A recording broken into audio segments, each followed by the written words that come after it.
जय हिंद दोस्तों, मैं हूं श्यामजी पाल।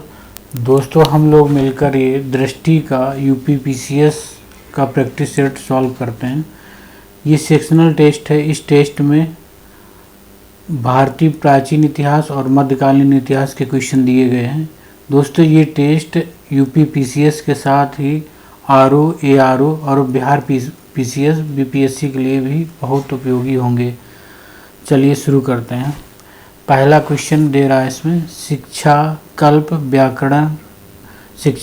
व्याकरण निरुक्त छंद और ज्योतिष ग्रंथ किसका हिस्सा है? तो दोस्तों, ये उपनिषद, ब्राह्मण, आरण्यक ये वेदांग के हिस्सा है। तो इसका ऑप्शन डी सही हो जाएगा। दूसरा क्वेश्चन है, वेद और ब्राह्मणों के निम्नलिखित में कौन सा सही ढंग से सुमेलित है?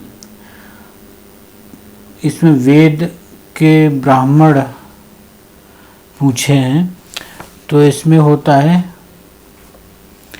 ऋग्वेद का ऐतरेय, तो इसमें हो जाएगा ऋग्वेद का ऐतरेय, और इसका एक और होता है कौशिकी। दोस्तों, ये पैड में अभी लिखने का पूरा अभ्यास नहीं हुआ है, तो राइटिंग ठीक से नहीं आएगी, आप लोग समझ लेना। दूसरा इसका और होता है एक कौशिकी।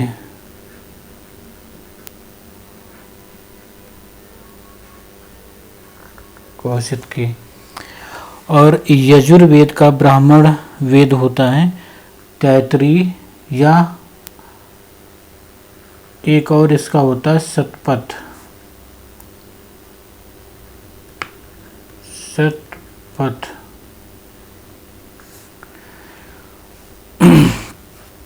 सामवेद का ब्राह्मण वेद होता है जैमिनी, जो इसमें ऑप्शन में नहीं दिया गया, तो आप लोग याद कर लीजिए। इसमें इसका होता है जैमिनी और छंदोग्य।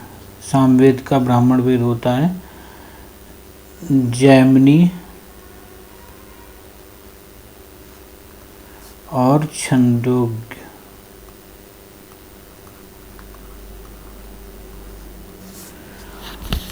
और इसमें पूछा था कि वेद और ब्राह्मणों में निम्नलिखित में कौन सा सही ढंग से सुमेलित है? तो अथर्ववेद का गोपथ, ये सही ऑप्शन हो जाएगा, ये सही है। अथर्ववेद का ब्राह्मण वेद गोपथ होता है। अब हम लोग क्वेश्चन नंबर 3 देखते हैं। बौद्ध धर्म के निम्नलिखित ग्रंथों में से किसमें बुद्ध के पूर्व जन्मों की जातक कहानियों की सूची है? तो इसका ऑप्शन अगुंतर निकाय, खुद्द निकाय और अम्बट शुद्ध, अभिधम्म पिटक। तो इसका सही आंसर दोस्तों हो जाएगा खुद्द निकाय। खुद्द निकाय में महात्मा बुद्ध के पूर्व जन्मों की कहानियाँ दी गई हैं। क्वेश्चन नंबर 4, इसमें पूछा है नीचे युग्मों में कौन सुमेलित नहीं है? तो आचार रंगसूत्र जैन भिक्षुओं के अनुशासनात्मक नियम और व्यवहार, ये ऑप्शन सही है। भगवती सूत्र महावीर के जीवन पर प्रकाश डालता, ये भी सही है। नाम धम्म कथा सूत्र महावीर के उपदेश शामिल हैं, ये भी सही है। परिशिष्ट पर्व में 16 महान जनपदों की सूची शामिल नहीं है, ये गलत हो जाएगा।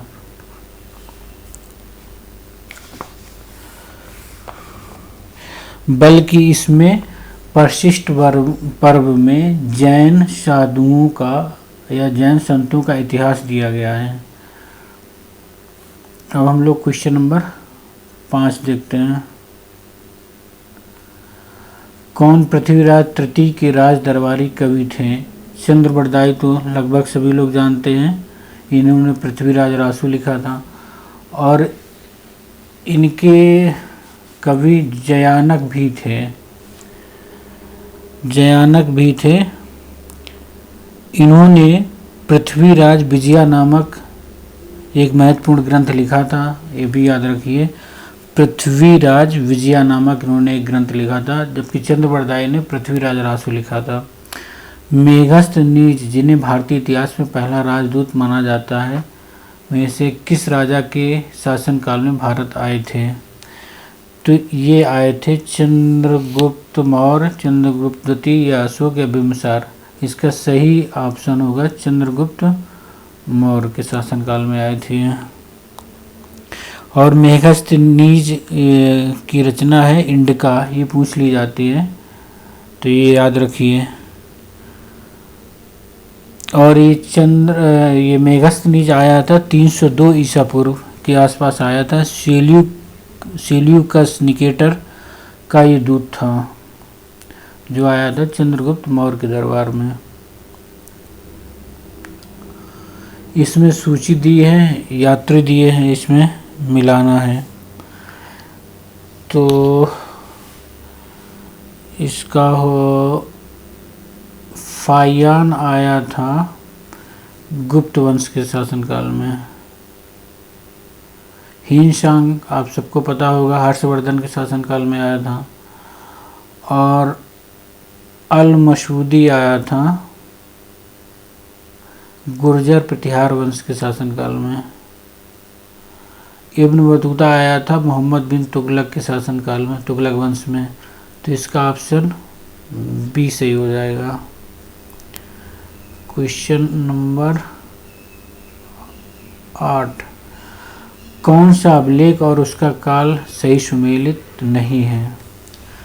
तो इसमें खारवेल का हाथी गुम्फा अभिलेख 5वीं शताब्दी ईसा पूर्व, रुद्रदामन का जूनागढ़ 2री शताब्दी ईसा पूर्व, समुद्रगुप्त की प्रयाग प्रशस्ति 4ठी शताब्दी ईसा पूर्व, पुलकेशन द्वितीय की एहोल प्रशस्ति 7वीं शताब्दी ईसा पूर्व। दोस्तों इसमें खारवेल का हाथी गुम्फा अभिलेख ये 5वीं शताब्दी ईसा पूर्व में ना होकर ये है 200 से 150 ईसा पूर्व के बीच में।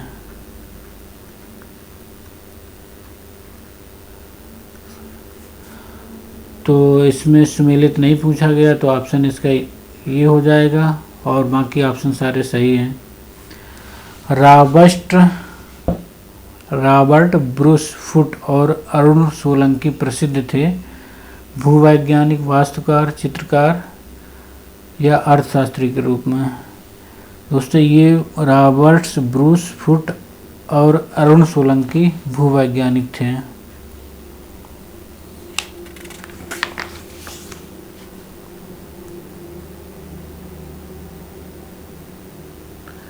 इसमें सभ्यता दी है और उनका पूछा है नदियों का मिलान करना है, कौन सी नदी, कौन सी सभ्यता किस नदी के तट पर है।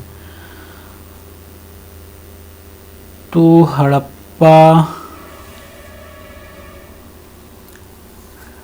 हड़प्पा है रावी नदी के तट पर, चनहुदड़ो है सिंधु नदी के तट पर, कालीबंगा है घग्गर नदी के तट पर, धौलावीरा है लूनी नदी के तट पर। तो इनका ऑप्शन कौन सा सही हो जाएगा? ए का दो, बी का एक, ऑप्शन सी सही हो जाएगा।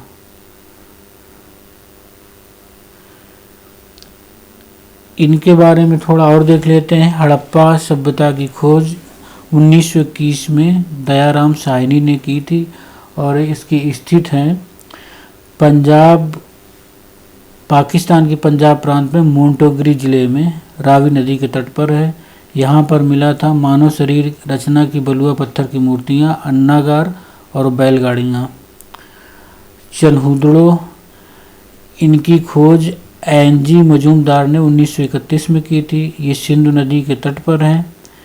यहाँ पर मिला था मोती बनाने वालों की दुकान या कारखाना, बिल्ली का पीछा करते हुए कुत्ते के पैरों का निशान। और कालीबंगा ये है इसकी खोज की थी अमलानंद घोष ने 1953 में। ये घग्गर नदी के तट पर है, राजस्थान में है। यहाँ से मिला अग्निवेदिका, ऊँट की हड्डियाँ, लकड़ी का हल यहाँ से मिला, जो बहुत पूछा जाता है एग्जाम में। और धौलावीरा, ये है लूनी नदी के तट पर। इसकी खोज R.S. बिष्ट ने 1985 में की थी। ये गुजरात में स्थित है। यहाँ पे जल भंडारण और जल संचयन प्रणाली मिली है यहाँ से, धौलावीरा से।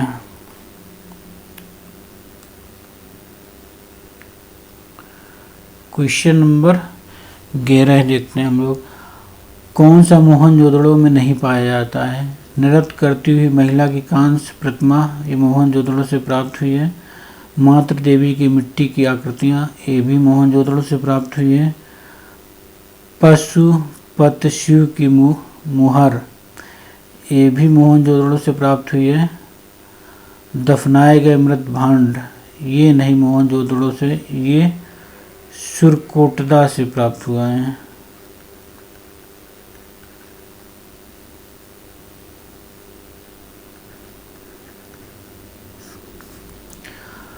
निम्नलिखित में कौन सा पुराण सबसे प्राचीन है? इसमें मत्स्य पुराण दिया है, भागवत पुराण, विष्णु पुराण और भीष्म पुराण। तो सबसे पुराना पुराण है मत्स्य पुराण। टोटल पुराण है 18। मत्स्य पुराण सबसे पुराना है इसमें से। भगवत गीता, क्वेश्चन नंबर 13 देखते हैं। भगवत गीता महाभारत के किस भाग से ली गई है? शांति पर्व से, आदि पर्व से, या भीष्म पर्व से, या कर्ण पर्व से? दोस्तों, भगवत गीता महाभारत के भीष्म पर्व से ली गई है। क्वेश्चन नंबर 14 देखते हैं।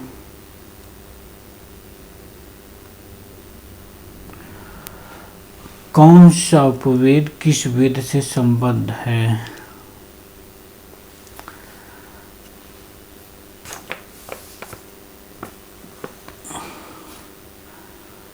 धनुर्वेद। आयुर्वेद संबंध है ऋग्वेद से।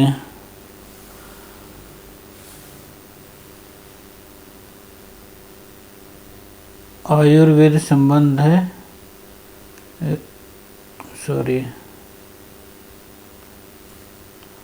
आयुर्वेद संबंध है ऋग्वेद से। और गंधर्व वेद संबंधित है, गंधर्व वेद संबंधित है सामवेद से। धनुर्वेद संबंधित है यजुर्वेद से। और शिल्प वेद संबंधित है अथर्ववेद से।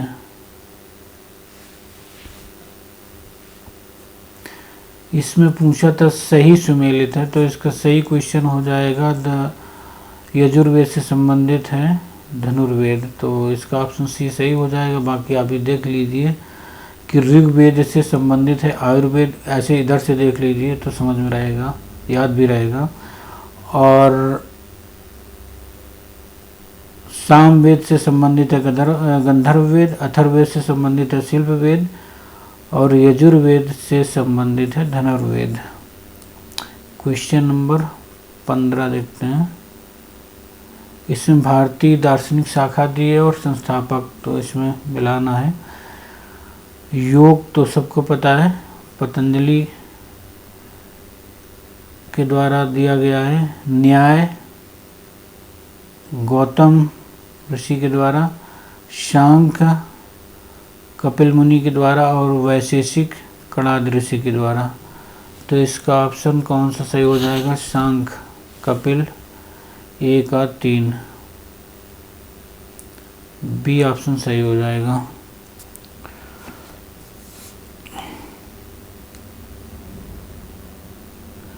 प्राचीन ग्रंथों में वर्णित प्रसिद्ध दशराज युद्ध किस नदी पर लड़ा गया था? तो ये परखुड़ी नदी पर लड़ा गया था। और इस युद्ध का दोस्तों उल्लेख ऋग्वेद में भी मिलता है। अब क्वेश्चन नंबर 17 देखते हैं। ऋग्वेद काल में नियोग शब्द का अर्थ क्या था?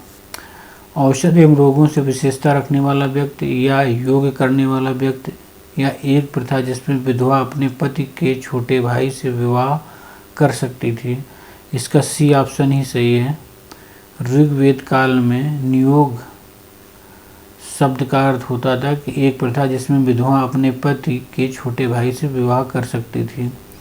उपनिषदों में उग्रस शब्द का उल्लेख है, वह है उग्रस 100 गांवों का मुखिया, आदिवासी कब्जे वाले क्षेत्रों का प्रशासक, संदेह और शाही संदेश वाहक या सारथी, या एक पुलिस अधिकारी। तो उग्रस शब्द का उल्लेख एक पुलिस अधिकारी के रूप में किया जाता था। मगध के निम्नलिखित राजवंशों में शासनकाल पर विचार कीजिए और कालानुक्रमिक क्रम में व्यवस्थित कीजिए। तो इसमें सबसे पहला था हर्यक वंश, दूसरा शिशुनाग वंश, सीरियल से ही दिए हैं इसमें, और फर्स्ट हो जाएगा। सेकंड नंद वंश को समाप्त करके ही मौर्य वंश की स्थापना की थी, जो करवाई थी चाणक्य ने या कौटिल्य ने चंद्रगुप्त मौर्य के द्वारा। तो इसका ऑप्शन सही हो जाएगा, बी सही हो जाएगा। बुद्ध के जीवन की निम्नलिखित घटनाओं में से कौन सी सही सुमेलित है? सही सुमेलित पूछा गया है। तो महाविनिष्क्रमण ये प्रथम उपदेश नहीं है, बल्कि प्रथम उपदेश हो जाएगा धर्मचक्र प्रवर्तन, ये प्रथम उपदेश है। निर्वाण बुद्ध का ज्ञानोदय, ये भी ऑप्शन सही हो जाएगा इसका। और महाविनिष्क्रमण ये हो जाएगा गृह त्याग। और धर्मचक्र महापरिनिर्वाण ये उनके शरीर या मृत्यु के लिए है, उनके भौतिक अस्तित्व का अंत के लिए महापरिनिर्वाण का प्रयोग किया जाता है।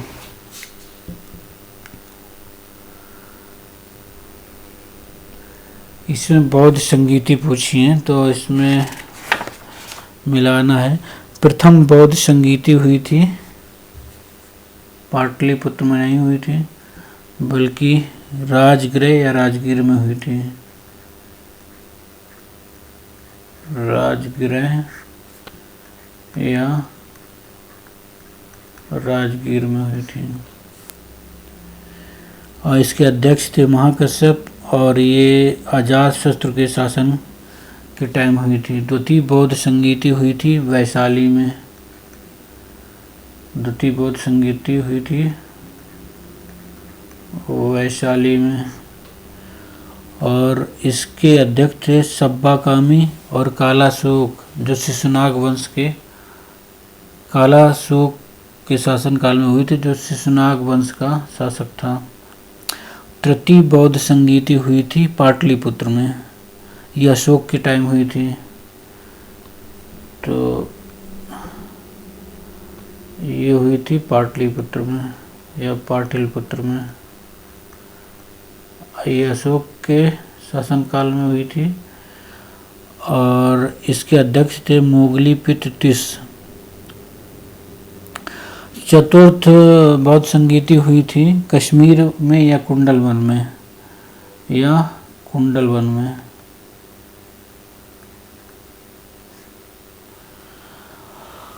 इसके अध्यक्ष थे वशुमित्र अश्वघोष, और ये कनिष्क के शासनकाल में हुई थी, जो कनिष्क कुषाण वंश का शासक था। और चतुर्थ बौद्ध संगीत में ही हीनयान और महायान संप्रदाय बौद्ध संप्रदाय विभाजन हो गया था, हीनयान और महायान में। यहाँ से दो मत विभाजित हो गए थे। बौद्ध धर्म के संदर्भ में निम्नलिखित में कौन सा कथन सही है? शुद्ध पिटक मठवासी संहिता से थे, ये गलत है, ये मठवासी से नहीं थे। विनय पिटक बुद्ध के उपदेशों का संकलन है,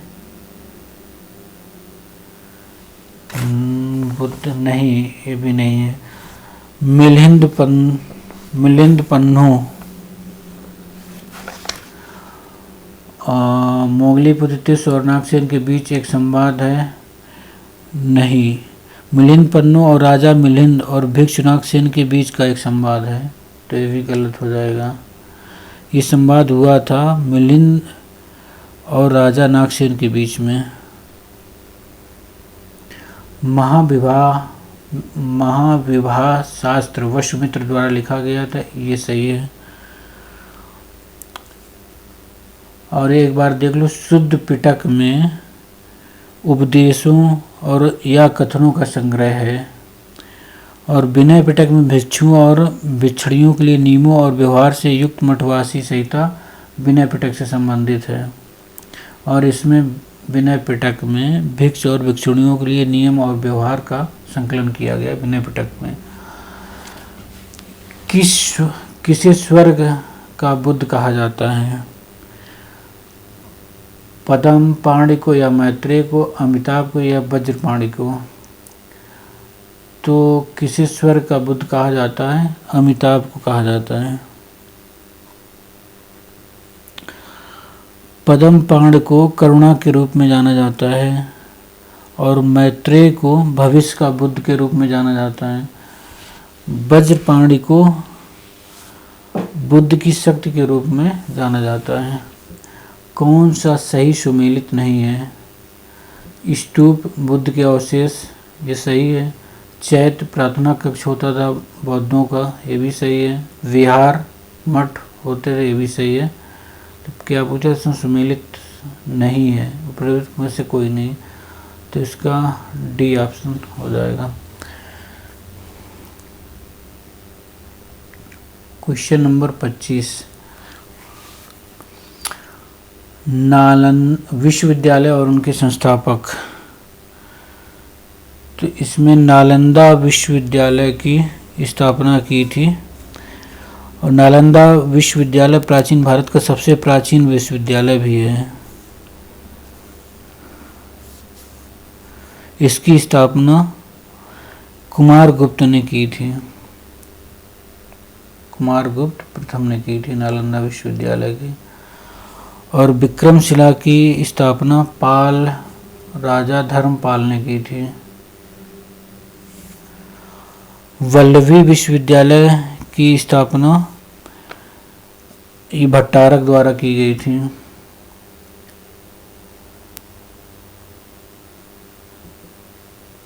नहीं, जगद्दल विश्वविद्यालय की स्थापना राजा रामपाल के द्वारा की गई थी। हाँ, वल्लभी विश्वविद्यालय की रचना भट्टारक के द्वारा की गई थी। तो इसका ऑप्शन हो जाएगा ए का 4, बी का 1, सी का 2, ऑप्शन ए सही हो जाएगा।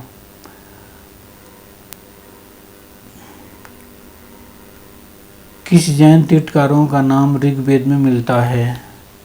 ऋषभ देव का भी मिलता है और अरिष्टनेम का भी मिलता है, तो इसका आंसर डी हो जाएगा। कौन जैन धर्म का व्रत नहीं है? अहिंसा है, अस्तेय है, और अपर ग्रह भी है, गृहस्थ नहीं है, इसकी जगह सत्य है। ये जैन धर्म के 4 व्रत पहले से थे, और महावीर स्वामी ने 5वां एक और इसमें जोड़ा था, ब्रह्मचर्य।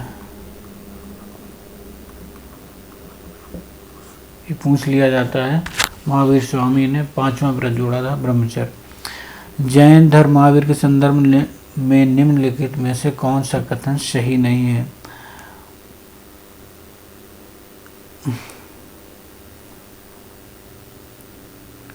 क्वेश्चन नंबर 28, महावीर ने ऋजपालिका नदी के तट पर कैवल्य प्राप्त किया। तो सही है ये। महावीर ने अपना प्रथम उपदेश पावा में दिया था। ये भी सही है। महावीर ने पाटलिपुत्र में प्रथम जैन संगीत में भाग लिया। ये गलत है, क्योंकि महावीर स्वामी के मृत्यु के बाद में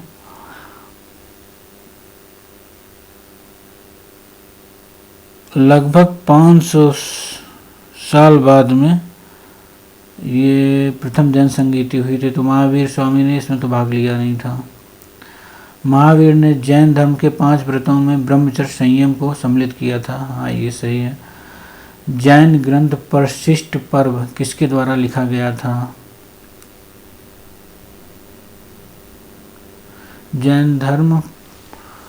जैन ग्रंथ परशिष्ट पर्व किसके द्वारा लिखा गया था? भद्रबाहु, हेमचंद्र, स्थूलभद्र या अश्वघोष के द्वारा? तो परशिष्ट पर्व लिखा गया था हेमचंद्र के द्वारा।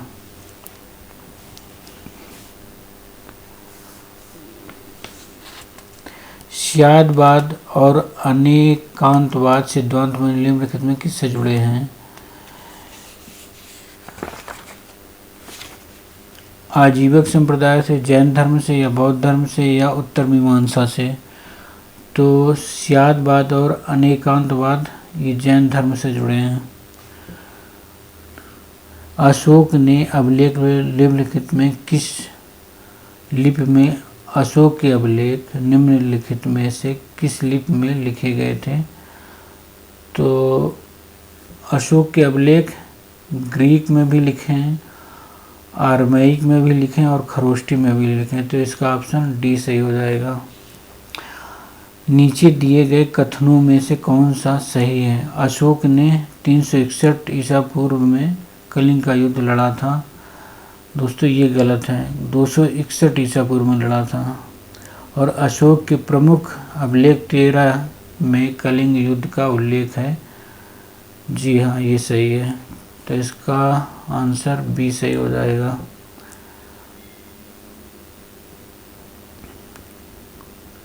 क्वेश्चन नंबर 33, मौर्य शासन में गोप शब्द का प्रयोग किसके लिए किया जाता था? प्रशासनिक इकाइयों के प्रभारी के लिए, कृषि के पर्यवेक्षण के लिए, या बूचड़ खाने का मुखिया, या मुख्य कोषागार अधिकारी के लिए थे। तो गोप शब्द का प्रयोग प्रशासनिक इकाइयों के प्रभारी के लिए किया जाता था।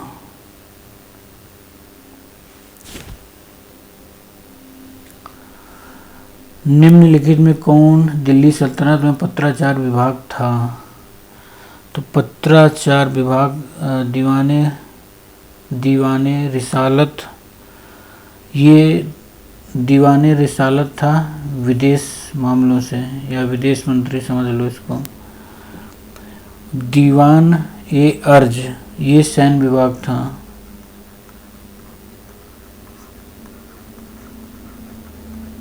सैन्य विभाग। दीवाने इंसा यही था दिल्ली पत्राचार के लिए, दीवाने इंसा ये सही है ऑप्शन। और दीवाने कोही ये कृषि विभाग से जुड़ा था।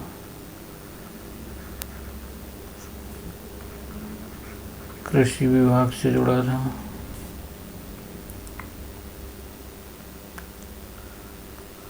दिल्ली सल्तनत के दौरान चहलगानी को इस नाम से जाना जाता था, 40 तुर्क के नाम से, 40 तुर्क एक गुलाम अमीर के नाम से, पोलो का खेल, तांबे के सिक्के। चहलगानी 40 तुर्क और गुलाम अमीर के नाम से जाना जाता था, और रजिया सुल्तान के समय ये बना था चहलगानी। किसने रक्त और लौह की नीति अपनाई थी? बलबन के द्वारा अपनाई गई थी। अलाउद्दीन खिलजी के संदर्भ में कौन सा कथन सही है? वह अपने सैनिकों को संपूर्ण वेतन नगद में देने वाला प्रथम सुल्तान था। ये सही है। उसने घोड़ों को दागने की प्रथा आरंभ की, जिसे दाग प्रथा कहा जाता है। ये भी सही है, तो इसका आंसर सी सही हो जाएगा।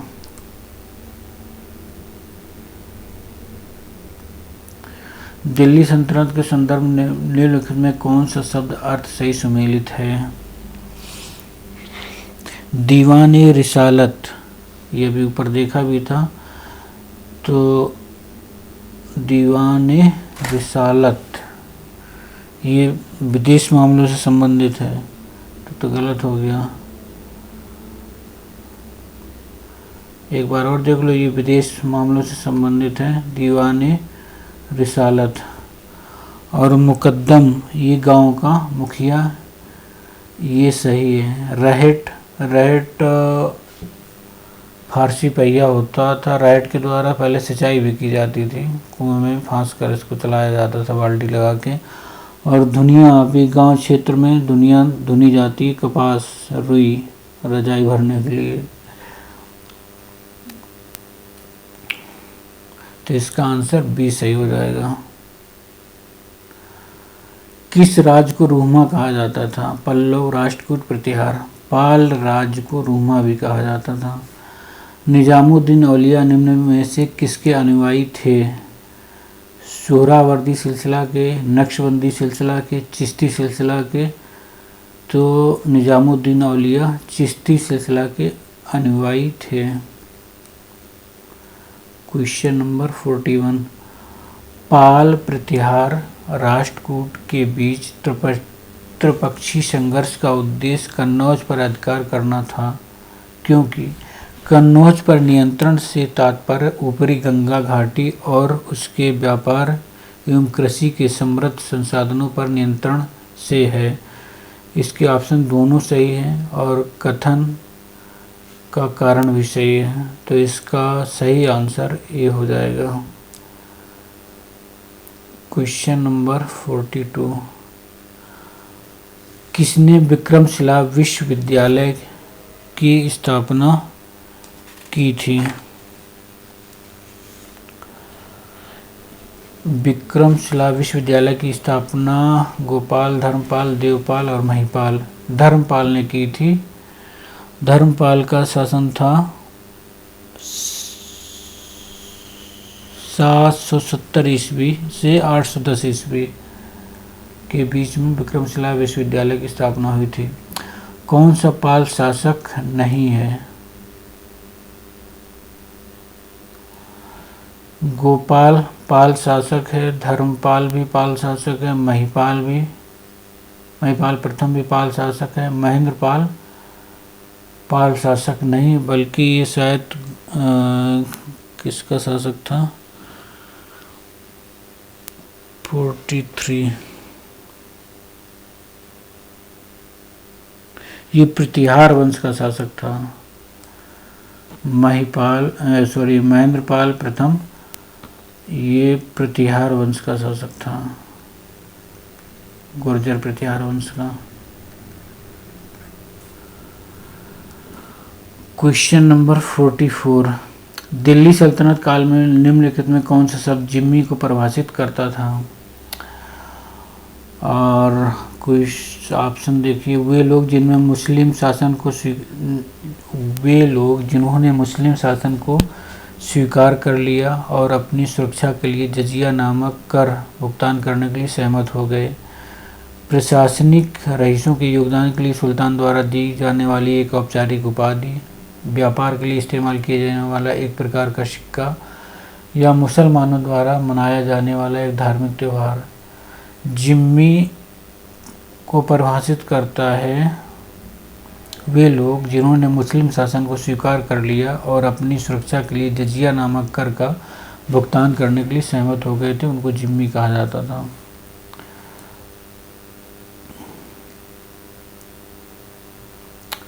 बरार जुड़ा था इमाद शाही से, बरार जुड़ा था इमाद शाही का। बरार साम्राज्य में इमाद शाही वंश का शासन था और बीजापुर में आदिल शाही का था। बीजापुर में आदिल शाही का था और अहमदनगर में निजाम शाही का शासन था।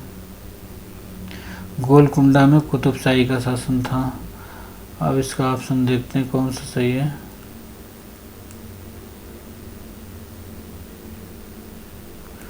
ऑप्शन डी सही हो जाएगा।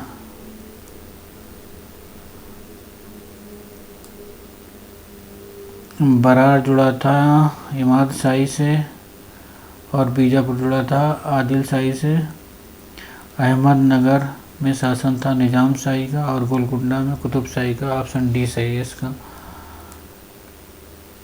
चोल साम्राज्य के संदर्भ में निम्नलिखित में कौन सा कथन सही है? तो राज चोल साम्राज्य के संस्थापक थे। राजा करकाल ने पुहार की स्थापना की और कावेरी नदी के तट पर 160 किलोमीटर लंबे तटबंध का निर्माण कराया था। इसका ऑप्शन 2 सही है, फर्स्ट गलत है।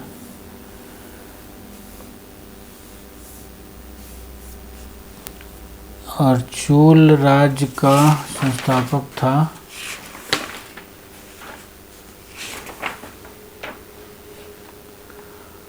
विजयालय था। चोल राज्य का संस्थापक विजयालय था।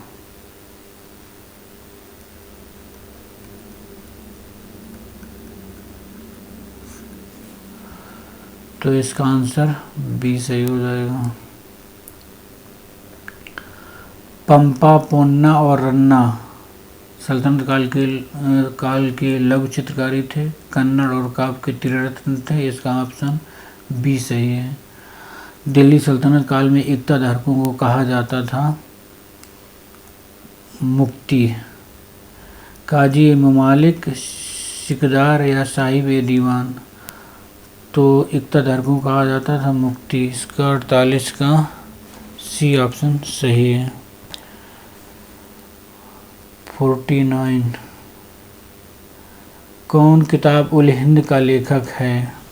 किताब उल हिंद का लेखक अलुबर्नी है।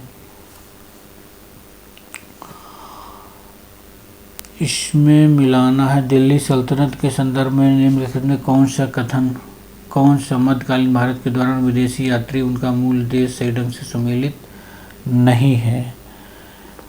तो इब्न बतूता मोरक्को दिया इसमें, बल्कि ये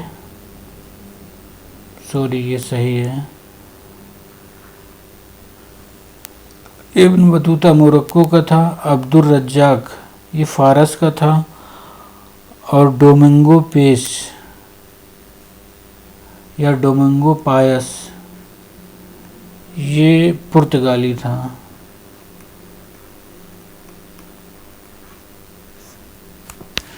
डोमिंगो पेस तो इसमें सही सम्मिलित नहीं पूछा गया, तो इसका ऑप्शन सी सही हो जाएगा आंसर। और फरनाओ नुनिज ये भी पुर्तगाली था। किसने फिरोजाबाद, फतेहाबाद और जौनपुर हिसार शहरों की स्थापना की थी? फिरोज शाह तुगलक ने की थी।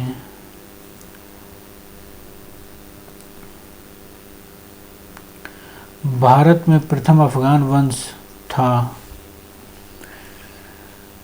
सूर्यवंश, लोधी वंश या खिलजी वंश? भारत में प्रथम अफगान साम्राज्य लोधी वंश का था। इसका शासन लोधी वंश का शासन 1451 से 1526 तक रहा है। 1526 में पानीपत के प्रथम युद्ध में लोधी वंश का शासन समाप्त हो गया था। तराइन का प्रथम युद्ध निम्नलिखित में किस वर्ष लड़ा गया था? 1191-92 में या 93 या 94 में? तो 1191 में लड़ा गया था। और तराइन का प्रथम युद्ध मोहम्मद गोरी और पृथ्वीराज तृतीय के बीच में हुआ था। और इसमें मोहम्मद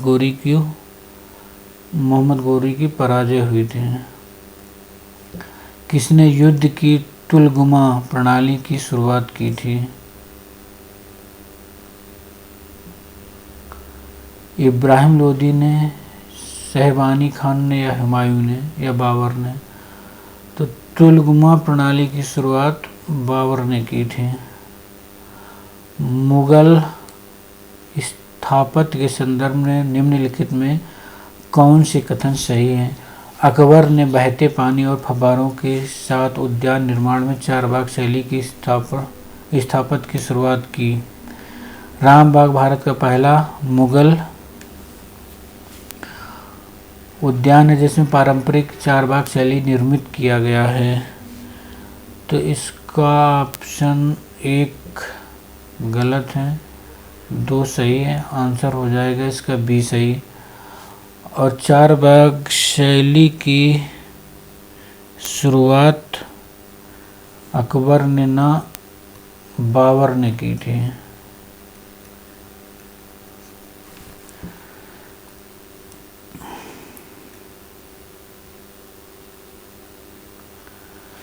इसमें स्थापत्य कला पूछा गया है। जमाली मस्जिद किसके द्वारा बनाई गई है? तो जमाली मस्जिद का निर्माण कराया था हुमायूं ने।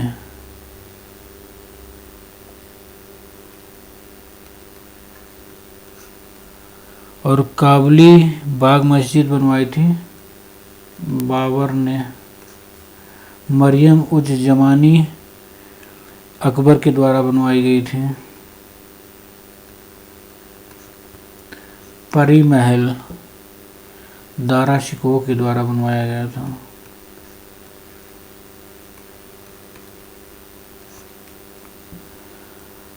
अब इसमें मिलाना था तो जमाली मस्जिद हुमायूं के द्वारा 1 का 2 और काबुली मस्जिद बाबर के द्वारा, तो इसमें ऑप्शन बी सही हो जाएगा। क्वेश्चन नंबर 57, फरीद खान को शेर खान की उपाधि किसने दी थी? बहार खान लोहनी ने या मोदनी राय ने या इस्लाम शाह ने या बैरम खान ने? तो फरीद खान को शेर खान की उपाधि बैरम खान ने दी थी। और इसका फरीद खान का ही नाम शेर शाह सूरी था, याद रखिए। फरीद खान या शेर खान, ऐसे ही शेर शाह सूरी।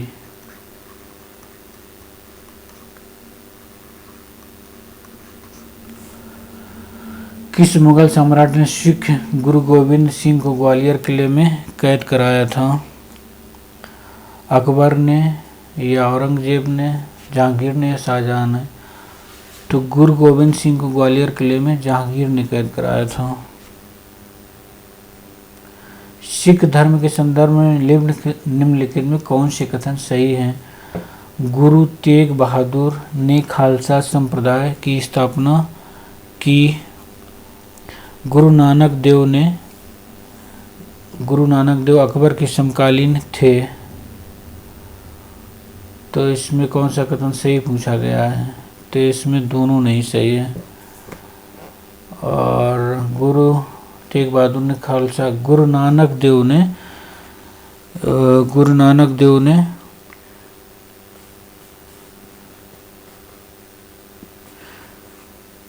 गुरु गोविंद सिंह ने 1699 में गुरु गोविंद सिंह ने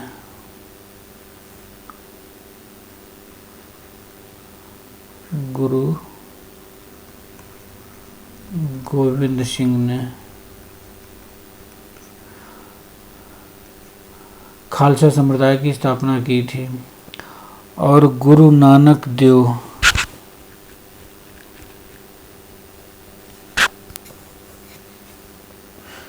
ये अकबर के समकालीन नहीं थे, बाबर के समकालीन थे।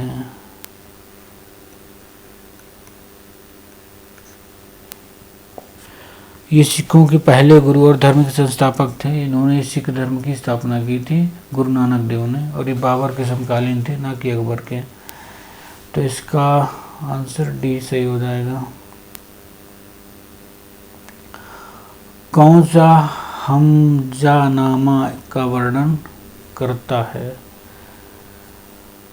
एक धार्मिक ग्रंथ, एक काव्य पुस्तक, एक सचित्र कहानियों का संग्रह। हमजानामा का वर्णन करता है सचित्र कहानियों का संग्रह। इसका ऑप्शन सी सही हो जाएगा।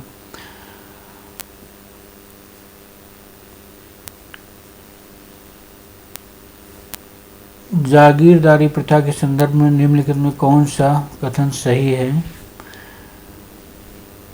तो इसमें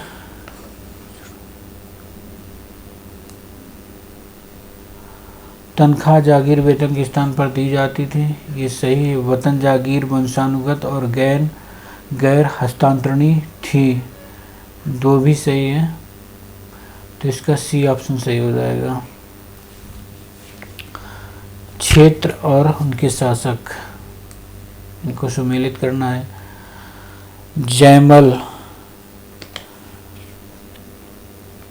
जयमल थे मेड़ता या मेवाड़ के।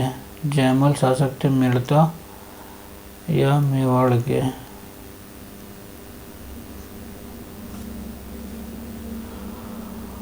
और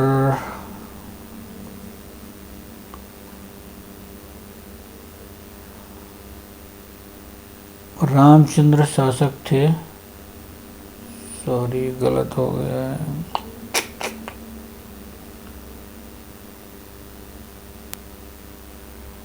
इसको गलत हो गया है।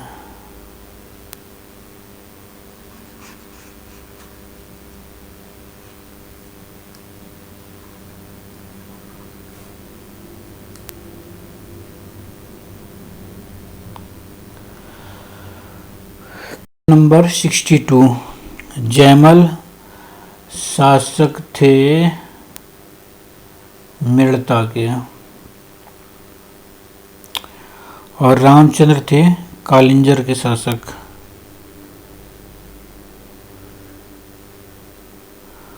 उदय सिंह द्वितीय, ये थे मेवाड़ के शासक। और राजा सुरजन राय ये रणथंभौर के शासक थे, जो सही सुमेलित है, तो इसका ऑप्शन सी सही हो जाएगा। क्वेश्चन नंबर 64,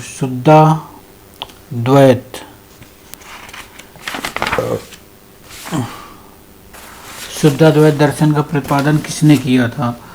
निम्बार्क ने, रामानुज ने, शंकराचार्य ने या वल्लभाचार्य ने?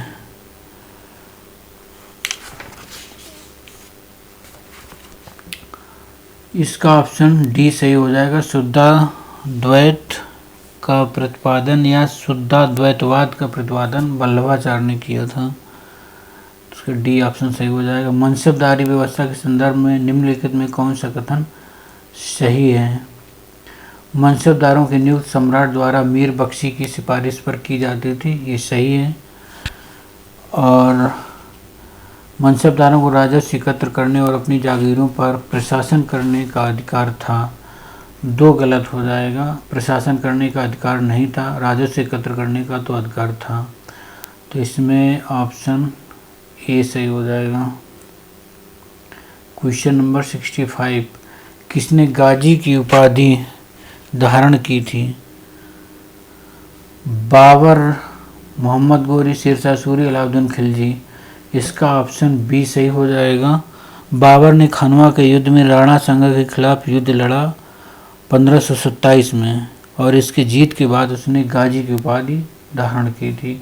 औरंगजेब की निम्नलिखित में विजयों में कालक्रमिक व्यवस्था कीजिए।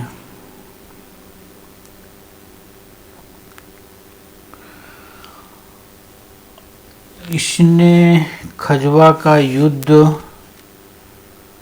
1658 में लड़ा था, 1658 में, और धर्मत का युद्ध भी 1658 में ही था, कुछ महीने आगे पीछे होंगे इसमें। और सामूगढ़ भी 1658 में था।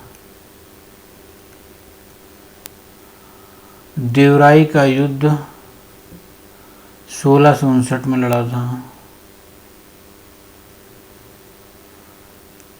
पूछा था औरंगजेब की विजयों का कालक्रम, तो इसका ऑप्शन तो सी सही दिया है, जबकि 1658 में इन महीनों का आगे पीछे होगा, तो ऑप्शन सी सही है इसका। लास्ट ये है 1659 में लड़ा देवराई का युद्ध। मुगल प्रशासन के दौरान व्यापार एवं विकास के संदर्भ में निम्नलिखित में कौन सा कथन सही है? लंबी दूरी के व्यापार में विशेषज्ञता रखने वाले लोग सेठ और बोहरा कहलाते थे। और ऑप्शन दूसरा, चेट्टी समुदाय, चेट्टी दक्षिण भारत का एक महत्वपूर्ण व्यापारिक समुदाय था, लंबी दूरी व्यापार में विशेषज्ञता रखने वाले लोग सेठ और बोहरा कहलाते थे। ये सही है। चेट्टी दक्षिण भारत का एक महत्वपूर्ण व्यापारिक समुदाय था। ये भी सही है, तो इसका ऑप्शन हो जाएगा सी सही। बाजारों के संदर्भ में निम्नलिखित में कौन सा कथन सही है? बंजारे सबसे महत्वपूर्ण व्यापारिक खाना बदोश थे।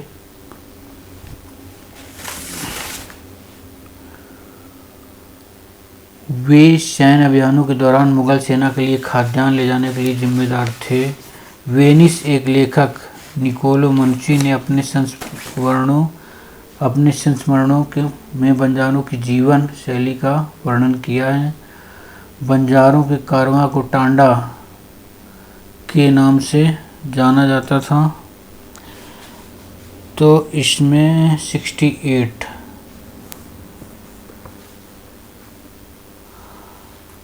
इसमें पूछा सही नहीं है।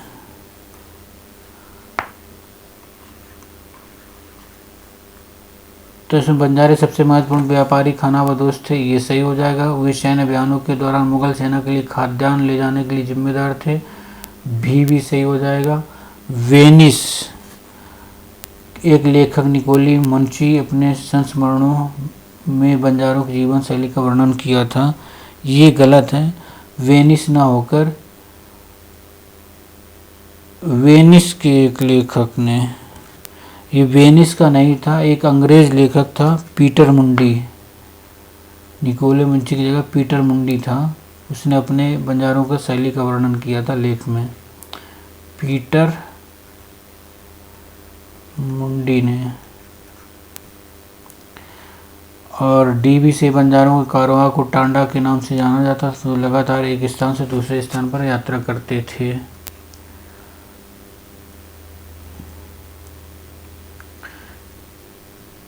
किस स्थान पर अशोक के 4 स्तंभ, अशोक के 4 सिंह शीर्ष हैं? ये तो सभी को पता होगा, सारनाथ में है।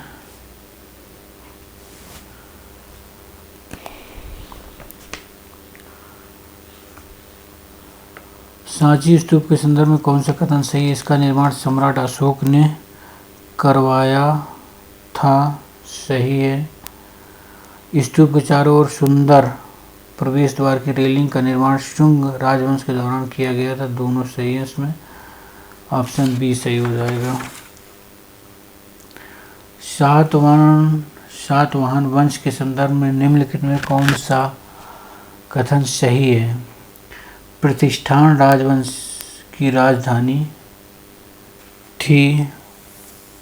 गौतमीपुत्र सातकर्णी राजवंश के संस्थापक थे, तो इसमें प्रतिष्ठान राजवंश की राजधानी थी, ये सही है।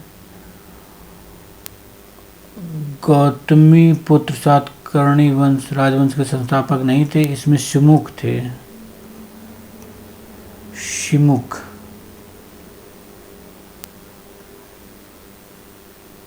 शिमुख सातकर्णी राजवंश के संस्थापक थे, तो इसका ऑप्शन ए सही हो जाएगा।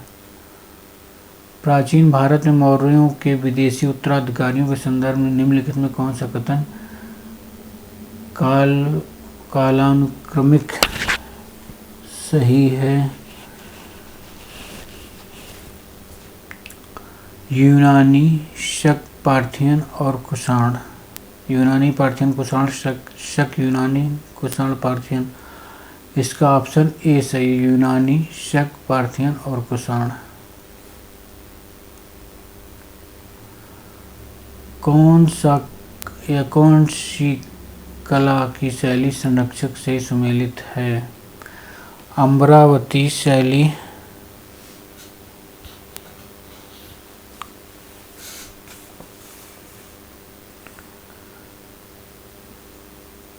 शुंग वंश, गांधार शैली, कुषाण वंश। तो ये सही हो जाएगा, गांधार शैली कुषाण वंश के शासनकाल में थी।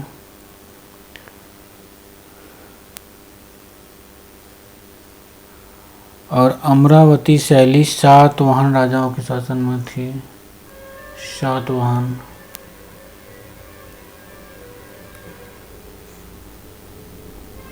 मथुरा शैली मथुरा शैली कुषाण शासकों का संरक्षण प्राप्त था मथुरा शैली को। तो ये कुषाण सॉरी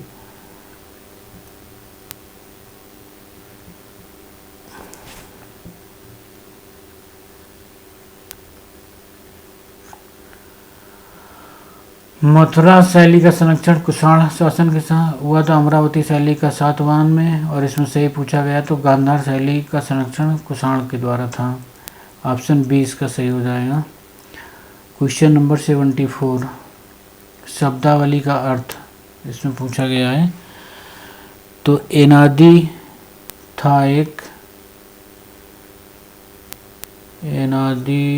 था अमीर किसान नहीं था। विलल्ला एक धनी किसान था, ये गलत है। विलल्ला एक अमीर किसान था। और एनादी सेना का कप्तान, ये सही होगा। और कैटसियार कृषि श्रमिक था। कैटसियार निम्न वर्ग के सदस्य थे।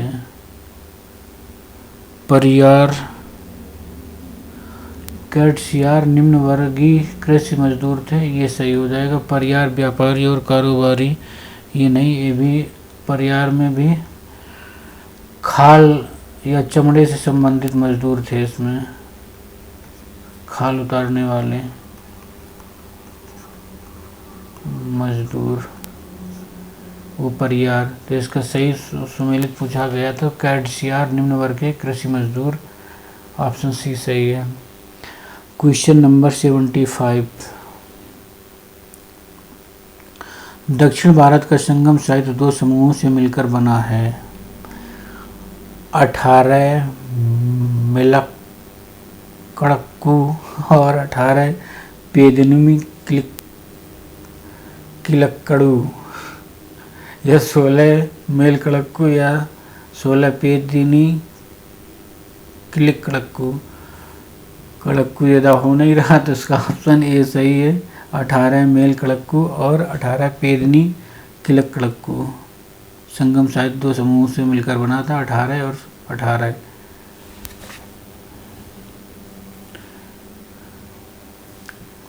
भारत का कौन सा प्राचीन बंदरगाह भारत का पहला बाजार के नाम से भी जाना जाता था?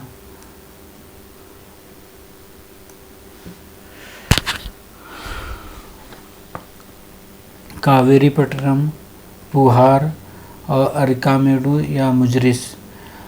पहला बाजार, भारत का पहला बाजार के नाम से जाना जाने वाला बंदरगाह था मुजरिस। और मुजरिस ये है केरल राज्य में पेरियार नदी के तट पर है। ये मुजरिस बंदरगाह केरल में है, पेरियार नदी के तट पर। पेरियार नदी पर। तो इसका 76 का ऑप्शन डी सही हो जाएगा। मौर्य राजवंश के निम्नलिखित में कौन सा कथन सही है? रज्जुकों को अशोक ने विभिन्न सामाजिक समूहों के बीच धर्म का प्रचार करने के लिए नियुक्त किया था। धम्म महामात्रों को अशोक के आदेश का पालन न करने वाले लोगों को दंडित करने के लिए नियुक्त किया गया था। तो इसमें ऑप्शन सही पूछा गया है। रज्जुकों को अशोक के विभिन्न सामाजिक समूहों के बीच धर्म का प्रचार करने के लिए।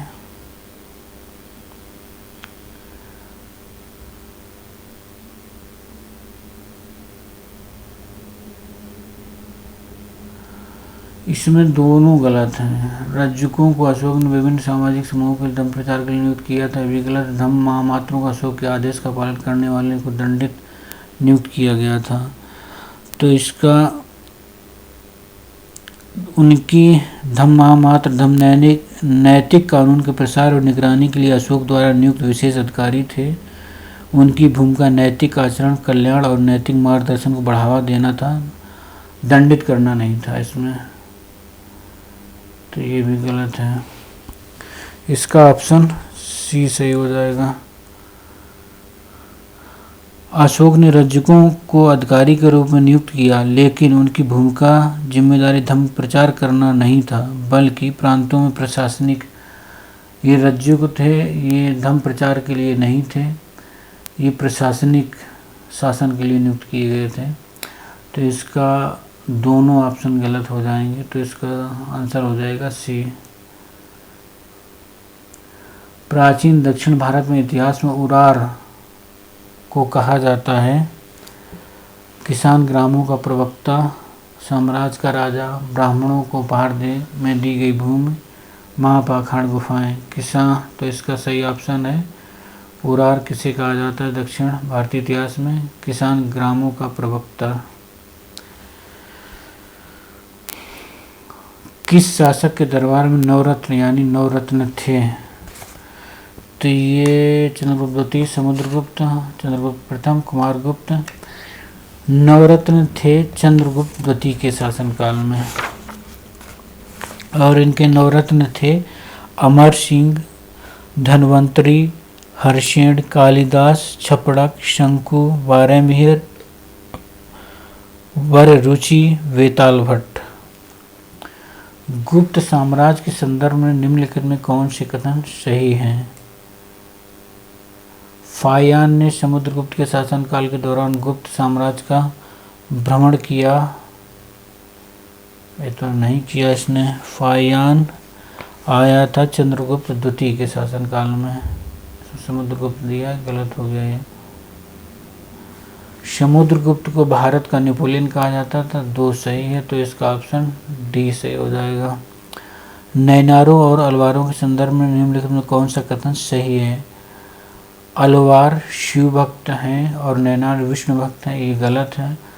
अलवार विष्णु भक्त थे और नैनार शिव भक्त थे। नैनार को ऐसे भी याद कर सकते हैं, नैनार आँख से जुड़ा है, तो शिव जी का तीसरा नेत्र से याद कर लिए। नैनार शिव भक्त थे। नैनारों के भजन और कविताएं थुरिमुराई में एकत्र की गई और अलवार संतों के भजन और कविताओं नलाईर दिव्य प्रबंधन में एकत्र की गई। इसका ऑप्शन बी सही हो जाएगा, क्योंकि 2 सही है। नैनार को भजन और कविताएं थुरिमुराई में एकत्र की गई और अलवार संतों के भजन कविताएं नालाईर दिव्य प्रबंधन में एकत्र की गई, 2 सही हो जाएगा। ऑप्शन बी सही है इसमें। कौन सा प्रशासनिक इकाई प्रमुख सही सुमेलित नहीं है?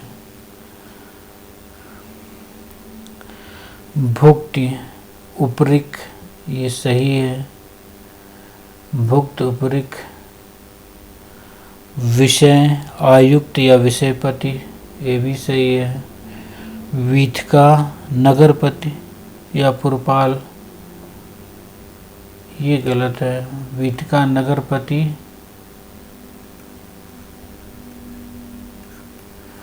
या पुरपाल को कहा जाता था। ग्राम को ग्रामिक कहा जाता था, ग्राम की इकाई ग्रामिक होती थी, ये भी सही है, ये गलत हो जाएगा सी। प्राचीन इतिहास में विष्ट का संबंध था बंधुआ मजदूरी से, गांवों का समूह, गांव का मुखिया, एकत्र किए जाने वाला कर। तो विष्ट का संबंध था प्राचीन काल में बंधुआ मजदूरी से। सती प्रथा का साक्ष्य निम्नलिखित में किस उल्लेख में मिलता है? पहाड़पुर ताम्र अभिलेख में या भानुगुप्त एरण अभिलेख में, नालंदा ताम्रपत्र अभिलेख में, इलाहाबाद स्तंभ अभिलेख में।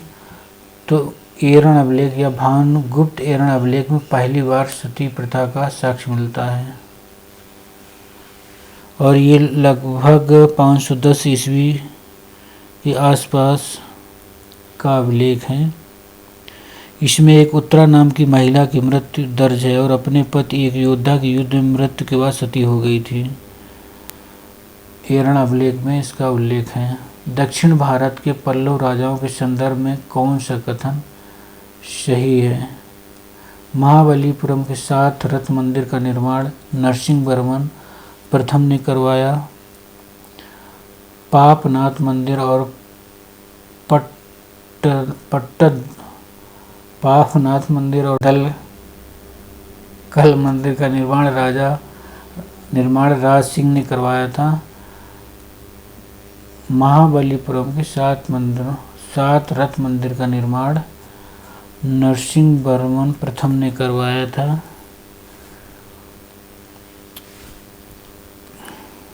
ये सही है। और पापनाथ मंदिर और पट्टदकल मंदिर का निर्माण राज सिंह ने नहीं करवाया था, बल्कि इसका निर्माण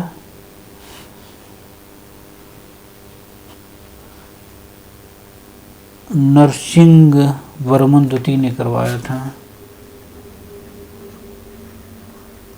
नरसिंहवर्मन सेकंड द्वारा हुआ था।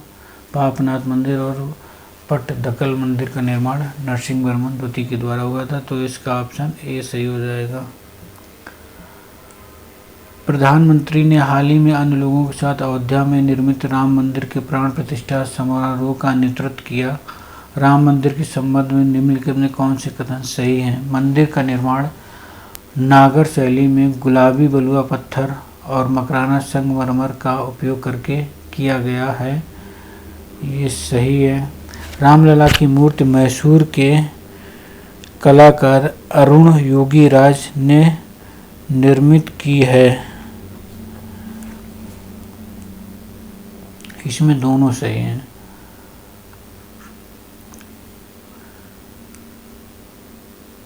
तो इसका सही आंसर सी हो जाएगा। क्वेश्चन नंबर 87, भारत में पंजीकृत निवेशकों की संख्या के संदर्भ में रैंकिंग के संदर्भ में राज्यों का निम्नलिखित में कौन सा क्रम सही है? उत्तर प्रदेश, महाराष्ट्र, गुजरात, महाराष्ट्र, उत्तर प्रदेश, गुजरात। इसमें आंसर बी सही है।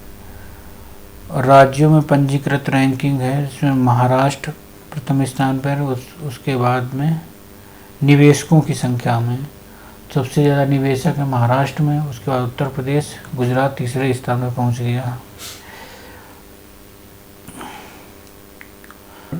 88, उपासना स्थल विशेष उपबंध अधिनियम 1991 किसी भी उपासना स्थल के धर्मांतरण पर रोक लगाता है और वह किसी भी उपासना स्थल के धार्मिक चरित्र को बनाए रखने का प्रावधान करता है, जैसा कि वह पूर्व में था 15 अगस्त 1947 के पूर्व में।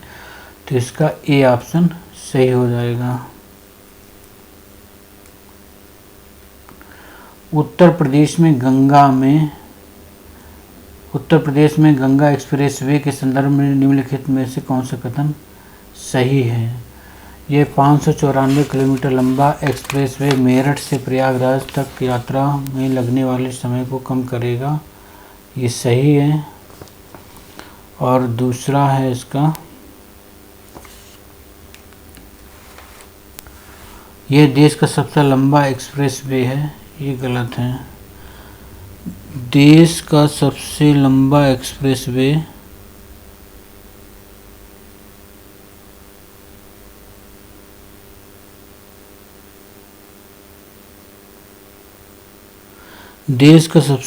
एक्सप्रेसवे मुंबई नागपुर एक्सप्रेसवे है। तो ये दूसरे नंबर पर है। लंबा सबसे पहला नहीं, दूसरे नंबर पर है। पहला है नागपुर मुंबई एक्सप्रेसवे हाँ, तो इसका ऑप्शन ए सही हो जाएगा। मोटर वाहन संशोधन अधिनियम 2019 में यह रेखांकित किया गया कि किशोरों द्वारा किए गए मोटर वाहन संबंधी अपराधों में केवल उनके अभिभावक या वाहन मालिक को ही उत्तरदायी ठहराया जाएगा। अधिनियम में निम्नलिखित में से कौन सा सजा निर्धारित है? 20,000 जुर्माना, 3 वर्ष की कैद, 25,000 जुर्माना, 2 वर्ष की कैद। तो इसका डी ऑप्शन सही हो जाएगा, 25,000 रुपये जुर्माना और 3 वर्ष की कैद।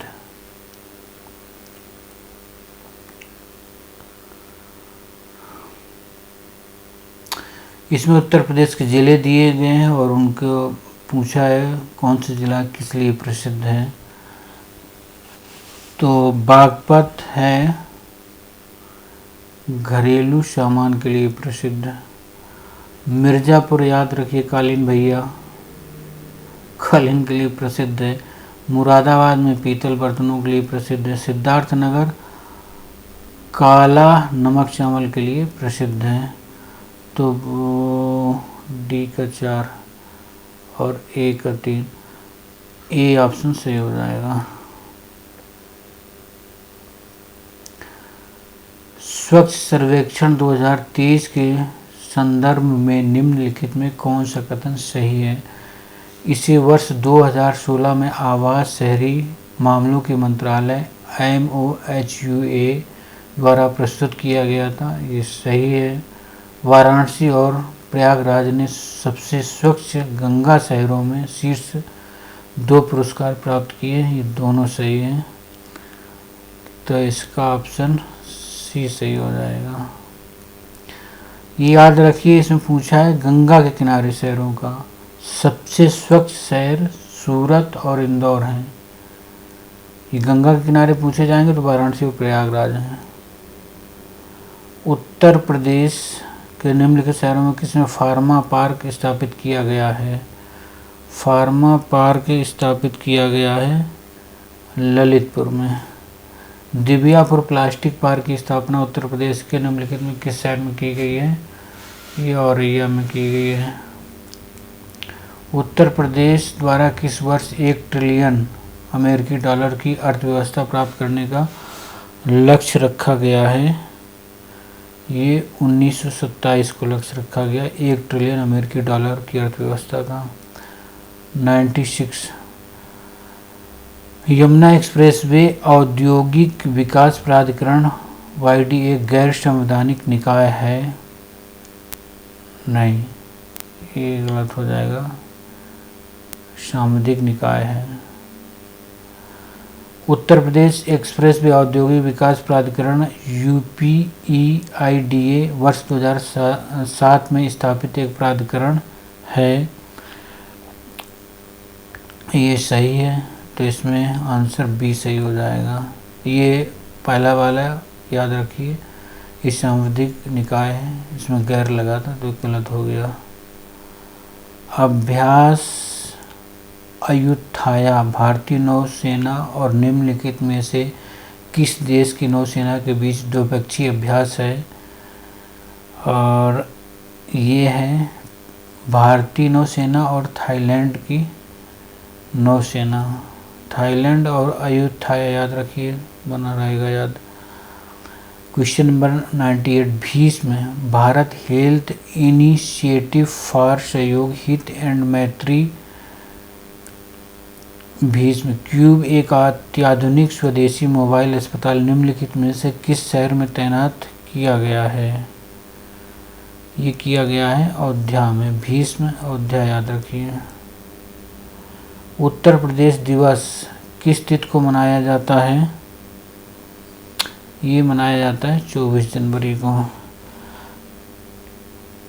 24 जनवरी 2024 को उत्तर प्रदेश का 75वां स्थापना दिवस मनाया गया है, ये याद रखिए 75वां मनाया गया है।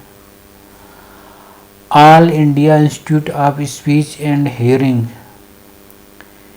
AIISH सैटेलाइट सेंटर उत्तर भारत का पहला अत्याधुनिक केंद्र स्थापित किया गया है जोधपुर, जबलपुर या कानपुर या प्रयागराज में। तो भारत का पहला अत्याधुनिक केंद्र सैटेलाइट स्थापित किया गया है कानपुर में। कानपुर में ये किया गया है।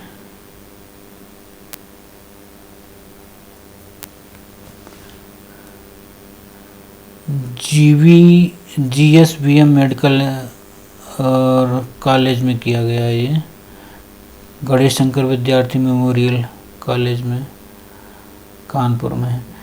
किस स्थान पर रक्षा मंत्री राजनाथ सिंह ने भारत में बालिकाओं के लिए पहले सैनिक स्कूल का उद्घाटन किया है? मथुरा में, देहरादून में,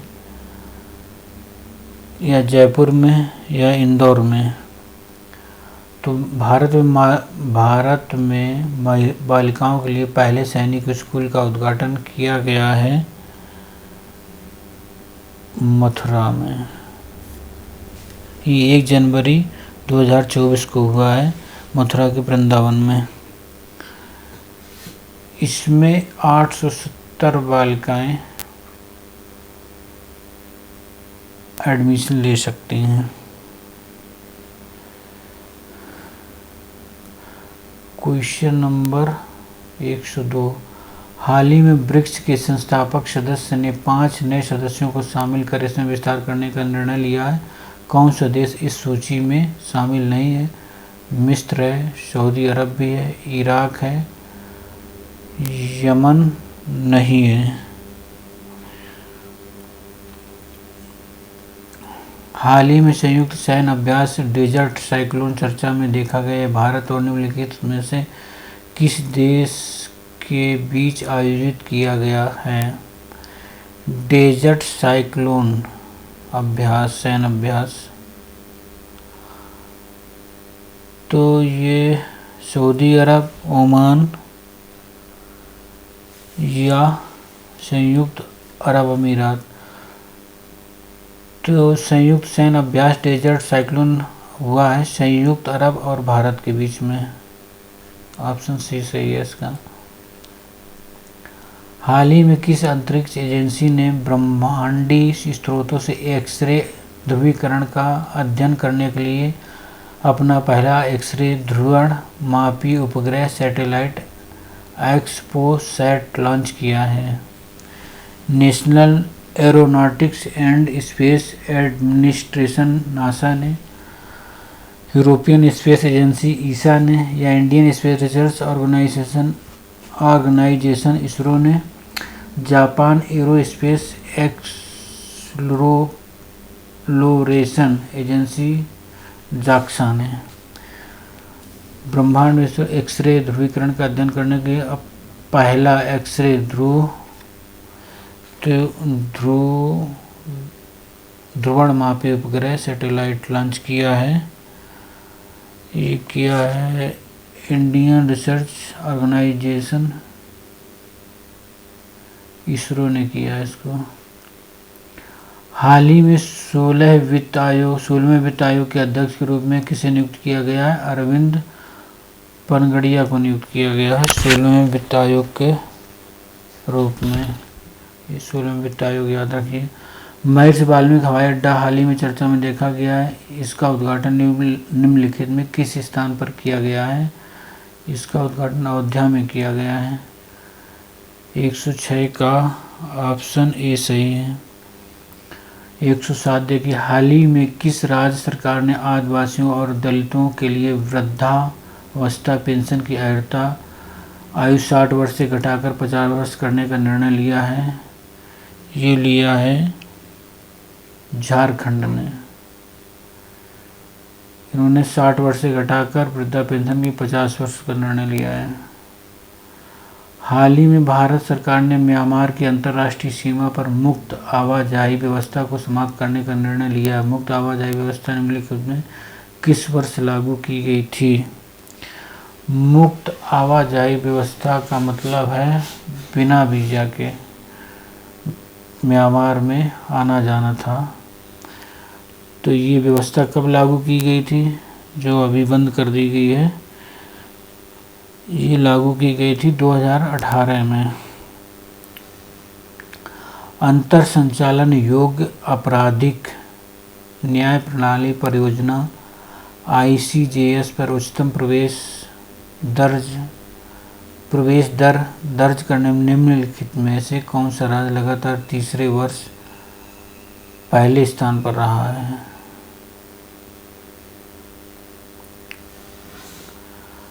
इसमें लगातार तीसरे वर्ष पहले स्थान पर रहा है उत्तर प्रदेश।